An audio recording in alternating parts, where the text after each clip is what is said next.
You know, we hear the term employee engagement thrown around all the time, but what does it really mean for a business? So often it just stays in this fuzzy, feel-good idea. Companies say, we want to increase engagement, but without a clear plan, well, it's a nice thought that just fizzles out. Today, we are going to cut right through all that vagueness. Just look at the difference here. On the left, you've got a goal that's basically impossible to measure. Improve engagement. I mean, what does that even look like? But on the right, reduce absenteeism by 2% monthly. Boom. All of a sudden, you have a real target, you've got a timeline, you have something solid you can actually work on. That's the exact shift we're going to explore, moving from these fuzzy ideas to sharp, effective action. So, here's our roadmap for this explainer. First, we'll wade into the engagement fog and see exactly why vague goals are such a problem. Then, we'll talk about how to find your North Star, figuring out what engagement means for your company. After that, I'll give you a super simple 3-step playbook for building goals that actually work. We'll see some goals in action, and we'll wrap it all up with the win-win formula. Okay, let's start with the problem itself. Trying to improve engagement without a clear target is like trying to drive in a thick fog. Sure, you're moving, but you have no idea if you're going in the right direction or if you're just driving in circles.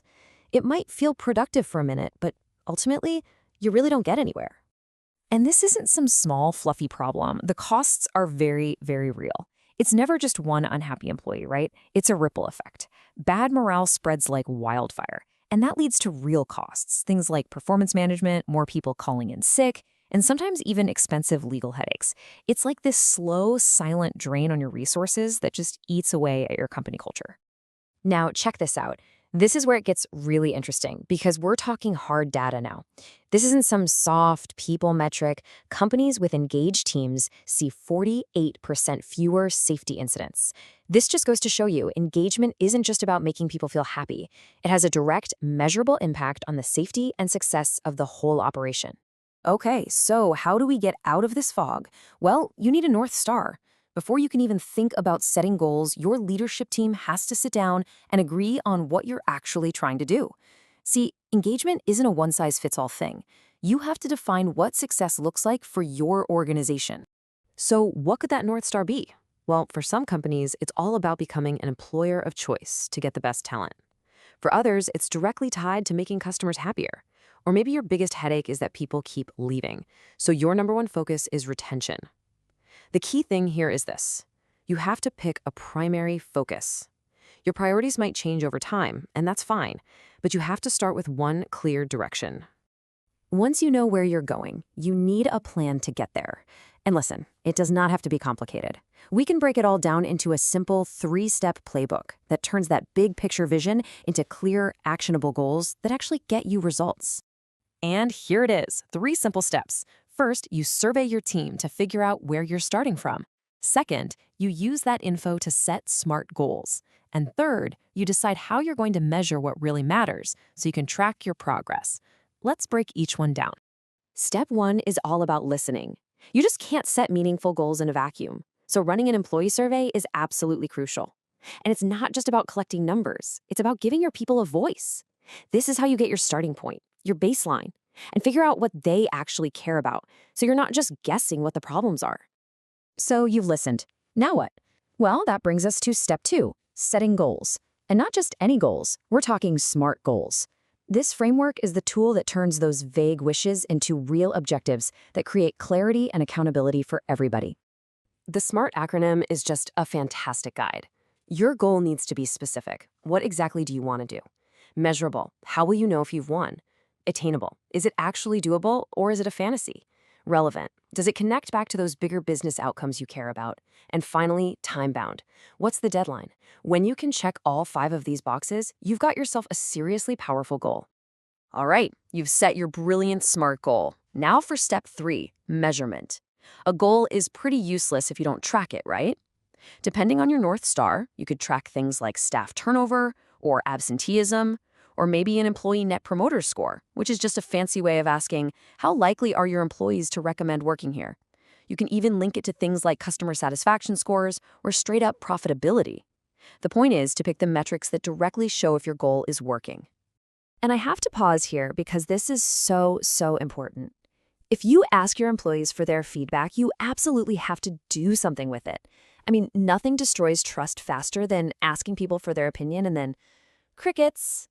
Closing that feedback loop, showing people you heard them and you're taking action, is just as critical as collecting the data in the first place. Okay, theory is great and all, but what does this actually look like in the real world? Let's bring this playbook to life with some practical examples for common business goals, like improving culture, retention, and customer service. So, let's say your big goal is to promote a better work-life balance. What are some smart targets? Well, you could launch a corporate volunteering program by the end of the year. Or maybe you have team leaders plan 3 team-building activities by the end of the first quarter. And how do you know if it's working? You'd be looking for a reduction in absenteeism, or maybe an improved team spirit score on your next survey. See? Concrete? What if your big focus is retention? Your goal could be to increase it by, say, 5% in the next 12 months. Your specific targets could be to roll out a new staff recognition program by Q2, or to set up an internal mentoring program by June. And your success metrics? A clear drop in staff turnover and maybe a higher satisfaction rate from your new hires. And here's one where you can really see the direct link to the customer. If your goal is to create a more customer-centric culture, your targets could be to improve your online response times or develop new training plans for your team. You'd know you're succeeding when you start seeing more positive customer reviews and a higher customer net promoter score. So as we start to bring this all together, it becomes really clear that this isn't just some HR project. It's a core business strategy. When you get this right, you create this powerful formula where absolutely everyone benefits.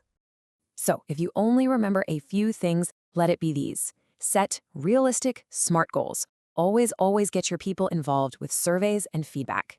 Measure your success with the right data. And maybe most important of all, act on that data to show your team that their voice really does matter. Ultimately, this is what it's all about. Investing in employee engagement isn't a cost. It's an investment that pays you back big time. It leads to more productive people and better customer service, which naturally leads to happier customers and a much healthier bottom line. It's truly a win-win. And that leaves us with one final thought. After everything we've just talked about, what is the one specific, measurable engagement goal that could make the biggest difference for your organization this year?